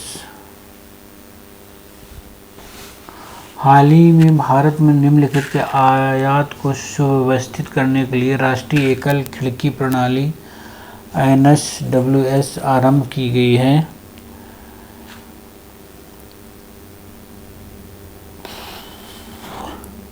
विद्युत उपकरण, खिलौने के लिए, चिकित्सा उपकरण के लिए, फार्मास्यूटिकल्स के लिए एकल खिड़की प्रणाली NSWS आरंभ की गई है। ये किसके लिए की गई है? ये चिकित्सा उपकरण के लिए की गई है। परिचालन प्रदर्शन और समय की पाबंदी के मामले में कौन सा हवाई अड्डा विश्व स्तर पर दूसरे स्थान पर है? इंदिरा गांधी अंतर्राष्ट्रीय हवाई अड्डा नई दिल्ली, या केम्पेगौड़ा अंतर्राष्ट्रीय हवाई अड्डा बेंगलुरु, चेन्नई अंतर्राष्ट्रीय हवाई अड्डा चेन्नई, राजीव गांधी अंतर्राष्ट्रीय हवाई अड्डा हैदराबाद। तो विश्व में पूछा है, इसमें विश्व स्तर पर दूसरे स्थान पर है राजीव गांधी अंतर्राष्ट्रीय हवाई अड्डा हैदराबाद। हाल ही में निम्नलिखित में से कौन सा पीएम विश्वकर्मा योजना को लागू करने वाला पहला केंद्र शासित प्रदेश बन गया है? ये इसमें जम्मू कश्मीर ने लागू किया है। हाल ही में चर्चा में रहा प्रेरणा कार्यक्रम निम्नलिखित में से किस मंत्रालय द्वारा लॉन्च किया गया है? प्रेरणा कार्यक्रम शिक्षा मंत्रालय, संस्कृति मंत्रालय, कौशल विकास और उद्यमिता मंत्रालय, या विज्ञान और प्रौद्योगिकी मंत्रालय? तो प्रेरणा कार्यक्रम शिक्षा मंत्रालय द्वारा लॉन्च किया गया है। हाल ही में हट्टी समुदाय के अनुसूचित जनजाति (ST) का दर्जा मिला है। यह समुदाय निम्नलिखित में किस राज्य से संबंधित है? उत्तराखंड, सिक्किम, अरुणाचल प्रदेश या हिमाचल प्रदेश से? हट्टी समुदाय हिमाचल प्रदेश से संबंधित है, जो ST में भी शामिल किया गया है। विश्व युद्ध अनाथ दिवस हर वर्ष 6 जनवरी को मनाया जाता है। 2024 के लिए इसकी थीम क्या है? Empowered by love, a better world for the orphan, our aims, या standing up for war affected children, या ऑर्फन लाइव मैटर? तो इसका 6 जनवरी को मनाया जाता है विश्व अनाथ दिवस की। इसकी 2024 की थीम है ऑर्फन लाइव मैटर। हाल ही में भारत में वेटलैंड्स पर रामसर कन्वेंशन के तहत अंतर्राष्ट्रीय वेटलैंड शहरों के रूप में मान्यता के लिए 3 नामांकन प्रस्तुत किए गए। निम्नलिखित में कौन सा शहर सूची में शामिल नहीं है?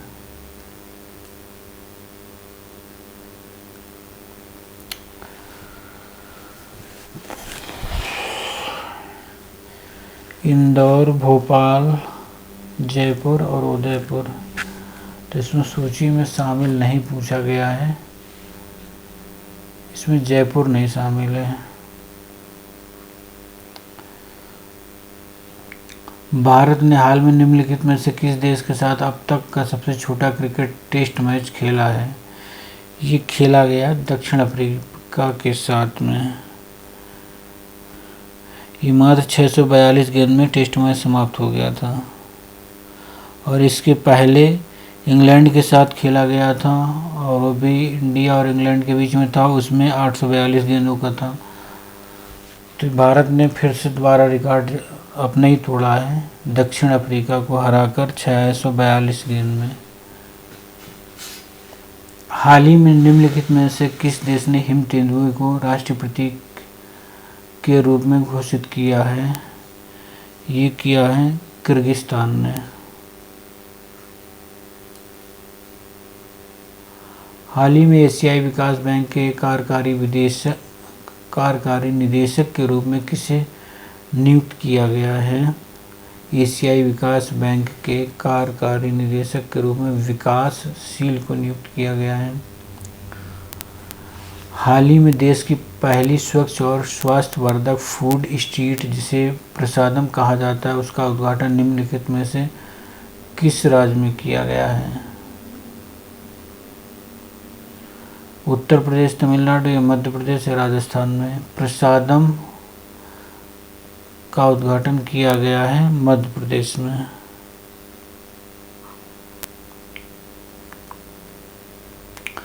प्रवासी भारतीय दिवस प्रतिवर्ष 9 जनवरी को मनाया जाता है। वर्ष 2023 का थीम है, इसमें वर्ष 2023 का थीम है प्रवासी अमृत काल में भारत की प्रगति के लिए विश्वसनीय भागीदारी या भागीदार। कामकाजी महिलाओं के लिए समावेशिता एवं अनुकूलता के मामले में कौन सा शहर 2023 में महिलाओं के लिए शीर्ष शहर में उभरा है? कामकाजी महिलाओं के लिए समावेशिता मतलब उनके लिए अनुकूल परिस्थिति में सबसे ऊपर शहर रहा है चेन्नई।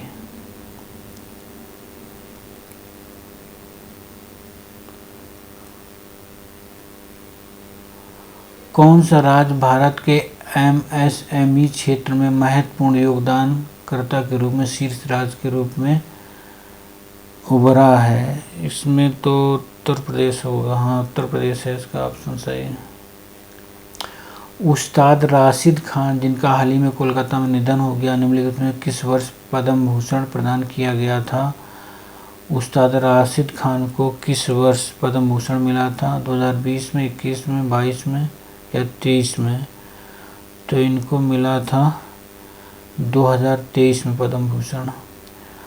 हाल ही में चर्चा में रहा विश्व हिंदी दिवस प्रतिवर्ष मनाया जाता है। विश्व हिंदी दिवस प्रतिवर्ष मनाया जाता है 10 जनवरी को, और हिंदी दिवस मनाया जाता है 14 सितंबर को। विश्व याद रखिए और हिंदी दिवस याद रखिए। हिंदी दिवस 14 सितंबर को और विश्व हिंदी दिवस 10 जनवरी को मनाया जाता है।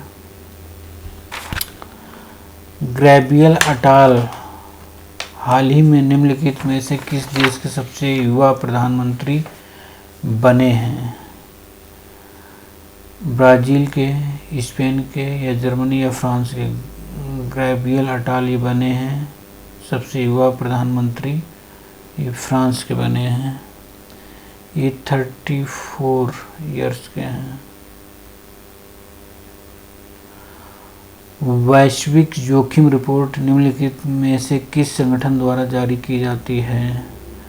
विश्व आर्थिक मंच द्वारा या विश्व बैंक के द्वारा या अंतर्राष्ट्रीय मुद्रा कोष के द्वारा? जोखिम रिपोर्ट ये विश्व आर्थिक मंच द्वारा जारी की जाती है। स्वच्छ सर्वेक्षण पुरस्कार 2023 के अनुसार निम्नलिखित में किस राज्य को राज्यों की श्रेणी में स्वच्छता के लिए प्रथम पुरस्कार मिला है? किस राज्य को श्रेणी में स्वच्छता के लिए प्रथम पुरस्कार मिला है? ये मिला है महाराष्ट्र को। शहरी मामलों में मिला है ये।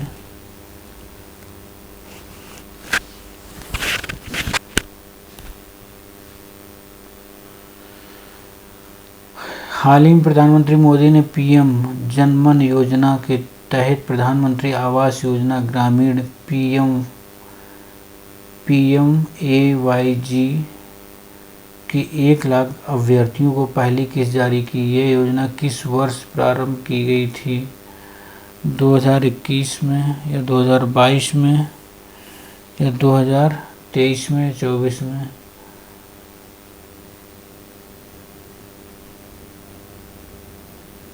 पीएम जनमन योजना हुई थी जारी 2023 में। हाल ही में निम्नलिखित में किस बैंक ने ग्रीन रूपी टर्म डिपॉजिट योजना प्रारंभ की है? एक्सिस बैंक ने, स्टेट बैंक ऑफ इंडिया ने या ICICI बैंक ने या यस बैंक ने? तो ग्रीन रूपी टर्म डिपॉजिट योजना आरंभ की है स्टेट बैंक ऑफ इंडिया ने। हाल ही में निम्नलिखित में से कौन सा बाघ अभयारण्य भारत का पहला डार्क स्काई पार्क बन गया है? पेंच टाइगर रिजर्व, या कान्हा टाइगर रिजर्व, या अनामलाई टाइगर रिजर्व, या काजीरंगा टाइगर रिजर्व। तो भारत का पहला डार्क स्काई पार्क बन गया है, ये बना है पेंच टाइगर रिजर्व, और ये है महाराष्ट्र में। पेंच टाइगर रिजर्व महाराष्ट्र में है। 9वें अंतर्राष्ट्रीय विज्ञान महोत्सव IISF का हाल ही में उद्घाटन हुआ है। कहाँ हुआ ये अंतर्राष्ट्रीय विज्ञान महोत्सव का उद्घाटन? 9वें का, ये देहरादून या लखनऊ या गुरुग्राम या फरीदाबाद में। तो 9वें भारतीय अंतर्राष्ट्रीय विज्ञान महोत्सव का उद्घाटन फरीदाबाद में हुआ है।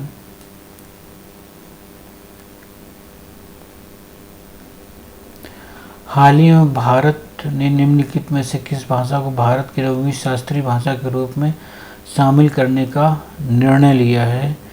ये फारसी को शामिल किया गया है 9वीं शास्त्रीय भाषा के रूप में। गुट निरपेक्ष आंदोलन का 19वां शिखर सम्मेलन निम्नलिखित में से किस देश द्वारा आयोजित किया गया है? भारत, युगांडा, इंडोनेशिया या केन्या के द्वारा। गुट निरपेक्ष आंदोलन का 19वां शिखर सम्मेलन युगांडा के द्वारा आयोजित किया गया है। क्वेश्चन नंबर 135, कौन सा देश चंद्रमा पर सफलतापूर्वक लैंडिंग करने वाला 5वां देश बन गया है? ये जापान बन गया है। और इसमें आर्द्र भूमि, क्वेश्चन नंबर 136, इसमें आर्द्र भूमि को मिलान करना है, या रामसर स्थल भी इसको कहते हैं। तो इसमें बखीरा वन्यजीव अभयारण्य ये है संत कबीर नगर में। सरसई नवार झील ये है इटावा में। कीठम झील है आगरा में। और पार्वती अर्गा पक्षी अभयारण्य है गोंडा में। तो इसका ऑप्शन सी सही हो जाएगा।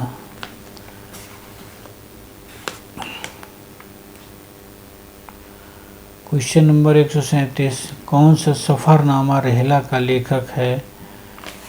सफ़रनामा रेहला का लेखक अलबर्नी, अहमद हरामी, मलिक मोहम्मद जासी, इब्न बतूता। सफ़रनामा रेहला का लेखक इब्न बतूता है।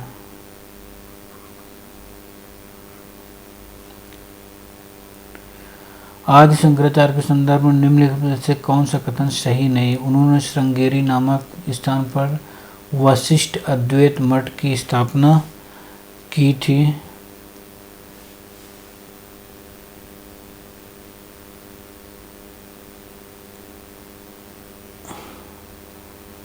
उन्होंने बौद्ध धर्म के दर्शन का विरोध किया था। ब्रह्मसूत्र भाष्य, ब्रह्मसूत्र पर एक टिप्पणी उनके द्वारा लिखी गई थी। वह हमारे आसपास की दुनिया को एक भ्रम या माया मानते थे। तो इसमें बी सही है। उन्होंने बौद्ध धर्म का दर्शन का विरोध किया था। ब्रह्मसूत्र भाष्य, ब्रह्मसूत्र पर एक टिप्पणी उनके द्वारा लिखी गई, ये भी सही है। वह हमारे आसपास की दुनिया को एक भ्रम या माया मानते थे, ये भी सही है। उन्होंने श्रृंगेरी नामक वशिष्ठ अद्वैत मठ की स्थापना की, ये गलत है।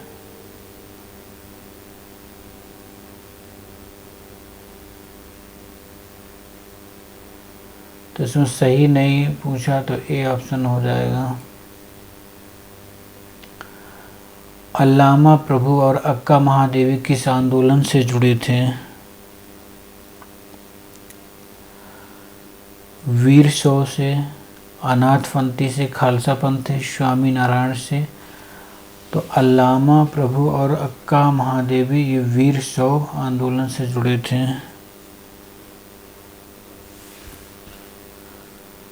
यह आंदोलन कर्नाटक में हुआ था।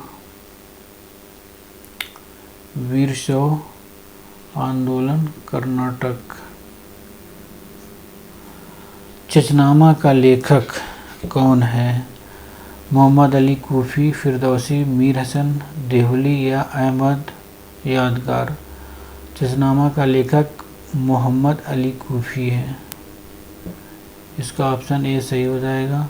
141 में मिलान करना है।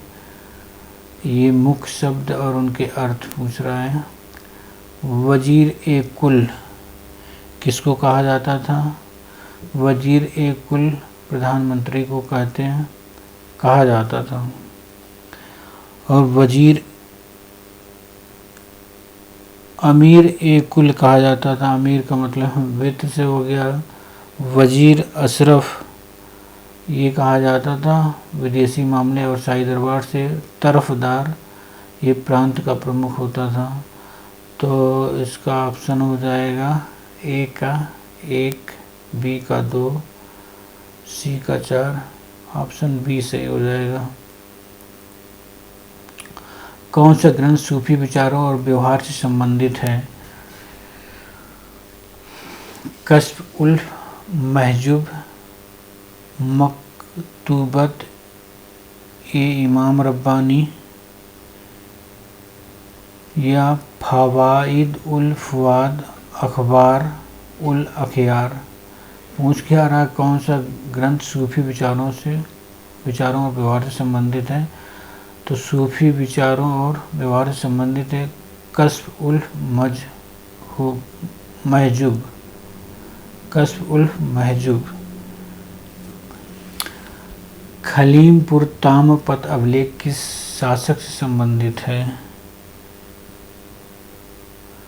खलीमपुर ताम्र अभिलेख धर्मपाल, समुद्रगुप्त, अशोक या रुद्रदामन। तो खलीमपुर ताम्र अभिलेख रुद्रदामन शासक से संबंधित है। 144 क्वेश्चन नंबर। राष्ट्रकूट वंश का संस्थापक कौन था?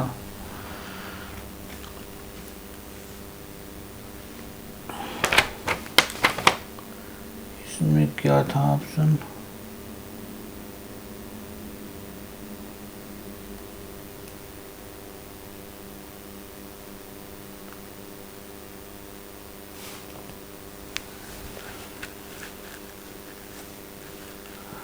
खलीलपुर ताम्रपत्र अभिलेख किस शासक से संबंधित था? जिसका आंसर रुद्रदामन नहीं धर्मपाल होगा।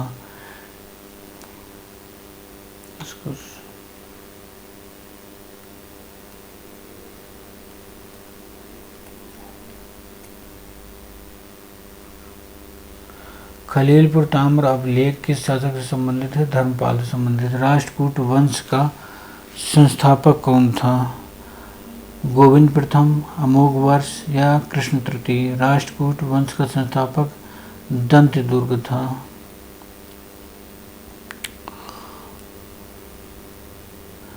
पाल कला शैली के संदर्भ में निम्नलिखित में कौन सा कथन सही है? ये चित्र बौद्ध पांडुलिपियों के एक भाग के रूप में पाए जाते हैं एवं आमतौर पर ताड़ के पत्ते एवं चर्म पत्र पर बनाए जाते थे। ऑप्शन 2 बौद्ध धर्म के वज्रयान संप्रदाय के समर्थकों ने भी इन चित्रों का उपयोग किया और इन्हें संरक्षण प्रदान किया। इसमें दोनों ऑप्शन सही हो जाएंगे।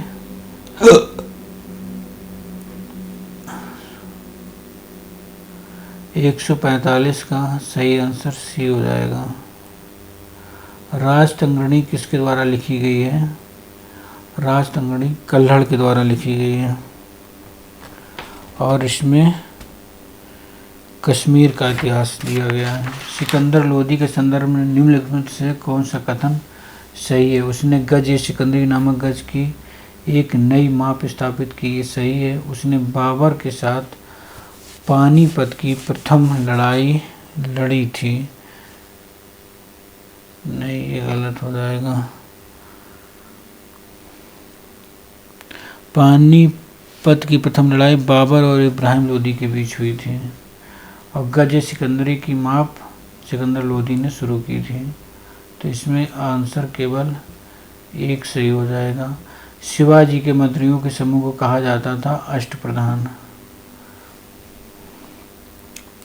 सैयद वंश का संस्थापक था मुबारक शाह या मोहम्मद शाह या अलाउद्दीन आलम शाह या खिज्र खान। तो सैयद वंश का संस्थापक खिज्र खान था। और सैयद वंश का शासन चला था 1400 से 1450 सैयद वंश का शासन रहा है। निम्नलिखित राजवंशों पर विचार कीजिए और उन्हें आरंभिक से अंतिम तक सही काल क्रमिक क्रम में व्यवस्थित कीजिए। तो इसमें संगम वंश 1336 से 1485 में रहा है। संगम वंश 1336 से 1485 और सुलभ वंश 1485 से